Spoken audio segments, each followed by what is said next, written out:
નમસ્કાર ખેડૂત મિત્રો, કિસાન સફરમાં હું જગદીશ રોજાસરા આપનું હાર્દિક સ્વાગત કરું છું. ખેડૂત મિત્રો, ખેડૂત સુખી તો બધા સુખી, આ વાત લઈ આપણે દરેક વખતે અલગ અલગ પ્રગતિશીલ ખેડૂતોને મળીએ છીએ. આજે આપણે એવા જ પ્રગતિશીલ ખેડૂત અને પશુપાલક એવા યુવાન મિત્રને મળવાના છીએ, જેઓ ખેતીની સાથે સાથે સફળ પશુપાલક તરીકે ઉભરી આવ્યા છે. છેલ્લા 2 થી 3 વર્ષથી તેઓ પશુપાલકનો વ્યવસાય પણ સારી રીતે કરી રહેલા છે.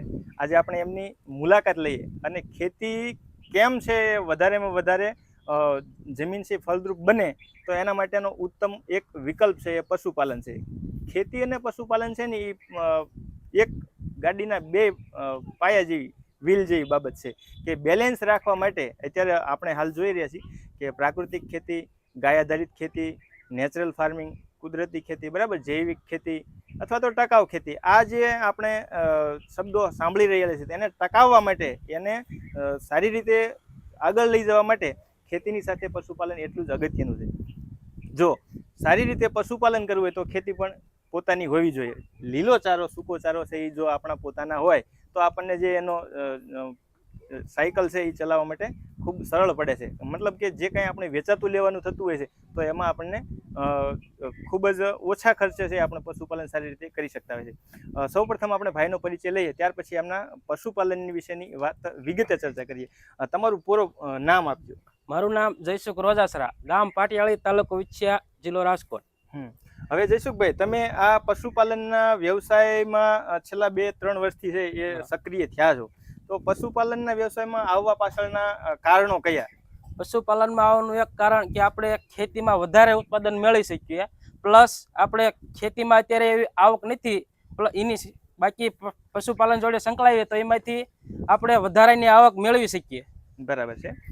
ખેતીના જે આપણી આડ પેદાશો છે, મતલબ મકાઈ છે, જુવાર છે, બાજરી છે, મગફળી છે, આ કોઈ પણ પાકોનું વાવેતર કર્યું છે તો એની પરાળ કડબ છે તો એ આપણને આડ પેદાશ તરીકે મળવાનું છે. તો એ આપણે પશુપાલનનો વ્યવસાય કરતા હોય તો ઘરનું આપણને એ મળશે, જેથી કરીને આપણે પશુપાલનમાં જે ઇતર ખર્ચાઓ છે એ નિવારી શકીએ. હવે મારે તમને એ પૂછવું છે કે તમારી પાસે કુલ કેટલા પશુઓ છે અને કેવા કેવા પ્રકારના પશુઓનું તમે અત્યારે પાલન કરી રહ્યા છો? મારી પાસે કુલ અત્યારે 30 જેવા પશુ છે. એમાં એશએફ ગાયો છે, દેશી ગાયો છે, પ્લસ ભેંસો, 30 જેવા પશુઓ છે. એમાંથી અત્યારે દૂધ આપતા હોય એવા દુધાળા પશુઓ કેટલા? દુધાળા પશુઓ 10 થી 12 પશુઓ દુધાળા છે. બાકી કોઈ ગાભણ હોય શકે, નાના વાસરું છે.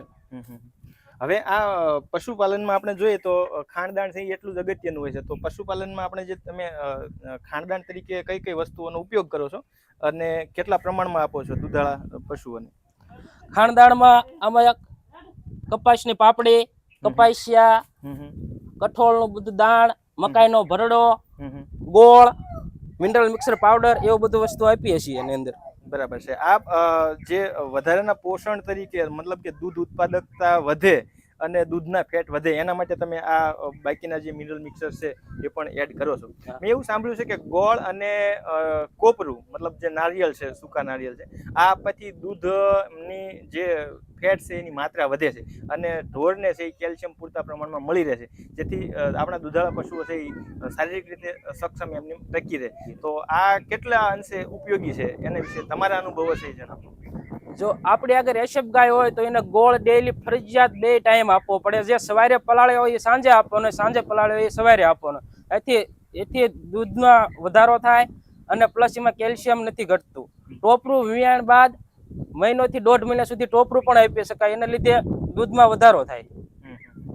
જોઈએ આપણે આ એચએફ ગાય છે એ આ ત્રીજા વેતરની ગાય છે ને? હા, ત્રીજા વેતરમાં. જે નાના પશુઓ છે અત્યારે અહીંયા આપણે આ શું કહેવાય ઇન્ફ્રન્ટ ભાગ છે, જેથી નાના બચ્ચાઓ છે એ આપણે જોઈ રહેલા છે. આપણે આગળ જઈએ. અત્યારે લગભગ દોવાની પ્રક્રિયા પણ ચાલુ જ છે ને? હા, જોઈએ આ એચએફ અને દેશી ગાયો છે. આ બાજુ ભેંસો પણ છે. કેટલી ભેંસો છે તમારે જયસુખભાઈ? મારી આગળ કુલ ભેંસો 10 થી 11 ભેંસો છે. એમાંથી અત્યારે દૂધણી ભેંસો હોય એવી કેટલી? દૂધણી ભેંસો 4 છે એમાંથી. અત્યારે આ જે ગાયો અને ભેંસોની કમ્પેરિઝનમાં ગાયો છે એ વધારે પશુપાલન માટે અનુકૂળ કે ભેંસો રાખવી વધારે અનુકૂળ પડે? પશુપાલનમાં તો વધારે તો ગાયો રાખવી અનુકૂળ વધારે પડે. જો તમારી આગળ 10+ ગાય હોવી પડે એમ. મતલબ કે જો તમે કોમર્શિયલ આખો પશુપાલનને વ્યવસાય તરીકે જ લેતા હોય તો તમે 8-10 થી વધારે ગાયોનો જો જે પશુપાલક તરીકે તમે એનો ઉપયોગ કરતા હોય તો તમને આર્થિક રીતે વધારે પેલું થાય. અત્યારે દરરોજનું તમારું જે દૂધ છે એ કેટલા લીટર દૂધ છે એ થતું હશે અને એના અત્યારે માર્કેટમાં ભાવ શું મળે છે, ફેટના ભાવ શું છે? મારે અત્યારે પર ડે નું દૂધ 110 લીટર જેવું થાય છે. એમાં 45 થી માંડીને 55 સુધીના ભાવ મળી રહે છે. બરાબર, 1 લીટરના 45 થી 55 રૂપિયા અને 100 કેટલા લીટર થાય છે? 110 લીટર. 110 લીટર એક દિવસનું. હા, સરસ. તો આ જે છે એ વાર્ષિક રીતે આ સરેરાશ જળવાઈ જ રહે કે અમુક પીરિયડમાં વધારે ઓછા દૂધના પશુઓ થાય એના કારણે આ વધઘટ થતી કે સરેરાશ વાર્ષિક? જો તમારી અગર સારું પશુ હોય તો વાર્ષિક જળવાઈ રહે, બાકી વર્ષે ગેપ પડી જાય. તો આ જે આનો જે રેશિયો છે, મતલબ કે દૂધ ઉત્પાદકતા છે સતત જાળવી રાખવી હોય તો પશુપાલકોએ આ કઈ કઈ બાબતોની કાળજી લેવી પડે જેથી કરીને એને જે બે વેતર વચ્ચેનો ગેપ છે એ ઓછો રહે અને સતત આપણે જે લેક્ટેશન પીરિયડ છે, દૂધ દોવાના દિવસો છે એ વધારી શકાય? પશુપાલકને ખાસ એક બાબતનું ધ્યાન રાખવાનું છે કે તમારી ગાય કે ભેંસ વિયાણ બાદ 3 થી 3.5 વધીને 4 મહિને કામનું થઈ જવું પડે. ગરમીમાં આવે એટલે એને બીજદાન કે ખૂંટે ફાળવવું પડે. ટૂંકમાં 3.5 થી 4 મહિને એને ફરજિયાત બીજદાન કરાવી દેવાનું જ્યારે ગરમીમાં આવે ત્યારે. તો તમે એમાં દૂધ ઉત્પાદન આમ કન્ટિન્યુ જાળવી રાખો, વિશે ગેપ ના પડે. બરાબર છે.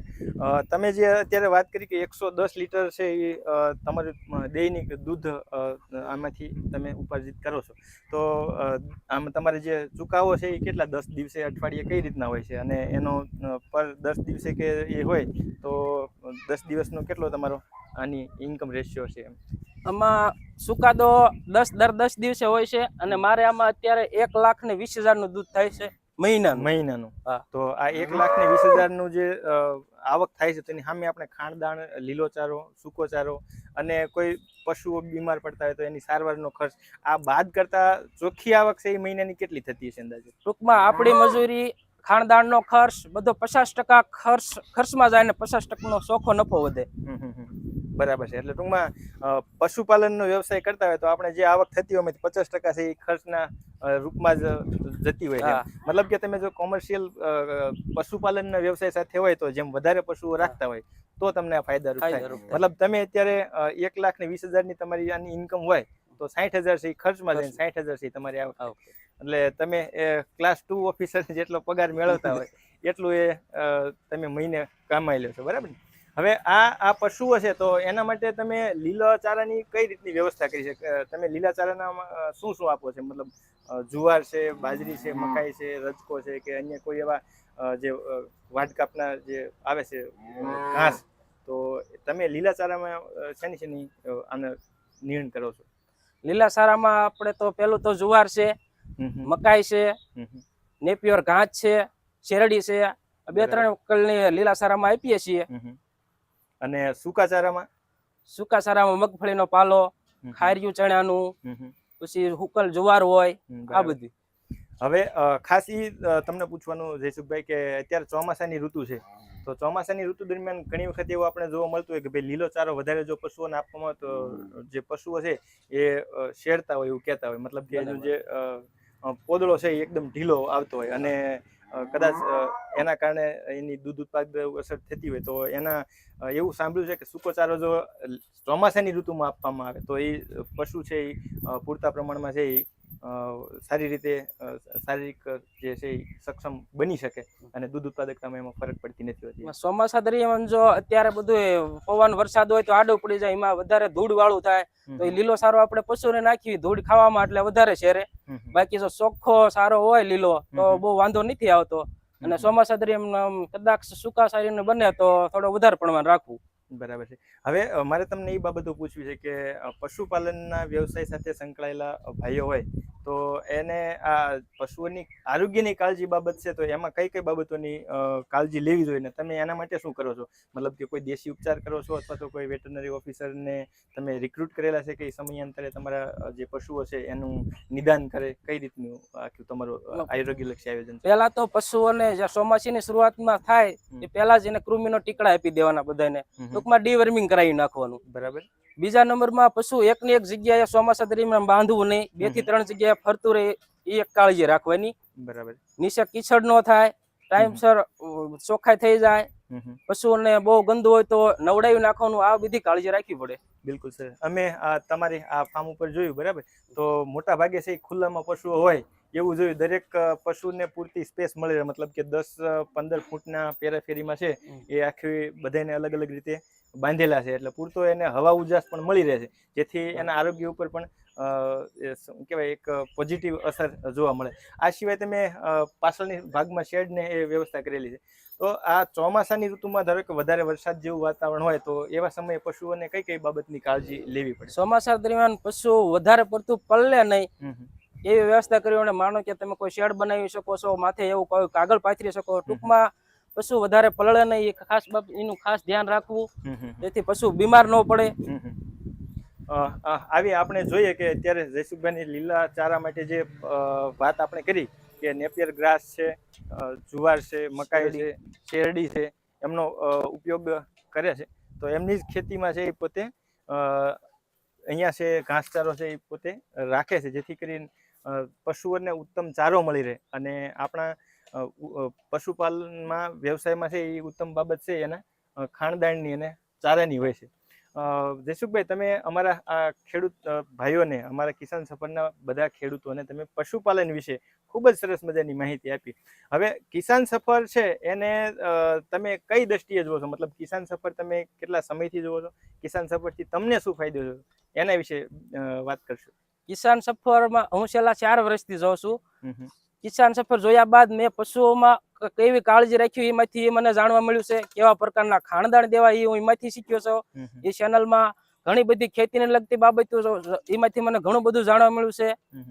એટલે ટૂંકમાં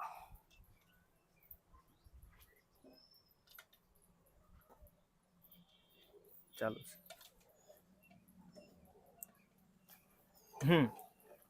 કિસાન સફરને તમે ખેડૂતો માટે, મતલબ પશુપાલકો માટે છે ઉપયોગી થાય છે આવું કહો છો, તો એ બાબતે તમે પશુપાલકોને શું સંદેશ આપશો? હું તો પશુપાલકને કહું, આપ બધા કિસાન સફર ચેનલને સબસ્ક્રાઇબ કરો, લાઈક કરો, અને એમાંથી ઘણી બધી વાતો જાણવા જેવી છે એ તમે જાણો, અને કિસાન સફરને ચેનલને સપોર્ટ કરો. સરસ. ખૂબ સરસ માહિતી આપણને જયસુખભાઈ છે એ એના પશુપાલનના વ્યવસાય વિશેની આપી છે. આપણે જયસુખભાઈનો કિસાન સફરની ટીમ વતી હું જગદીશ રોજાસરા ખૂબ ખૂબ આભાર માનું છું. જયસુખભાઈ, ખેડૂત સુખી તો બધા સુખી.